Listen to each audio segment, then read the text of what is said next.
আসসালামু আলাইকুম। আমি মোহাম্মদ হোসেন বলছি ওমান থেকে। আর সবাই কেমন আছেন? আশা করি ভালো আছেন। আজকে রোদের তাপমাত্রা হলো মানে 43 ডিগ্রি সেলসিয়াস। মানে 43 ডিগ্রি সেলসিয়াসে তাপমাত্রা পড়তেছে, হেভি গরম। কিন্তু জুন জুলাই না আসতেও এখনই গরম শুরু হয়ে গেছে। এবছর গরমের জ্বালা খুবই কঠিন গরম।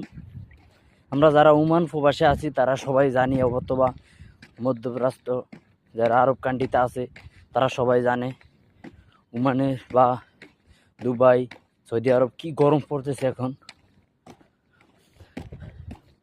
আর আমরা অনেক গরমে অনেক কষ্টে এবার আছি। এবছরে খুবই বেশি গরম পড়তেছে।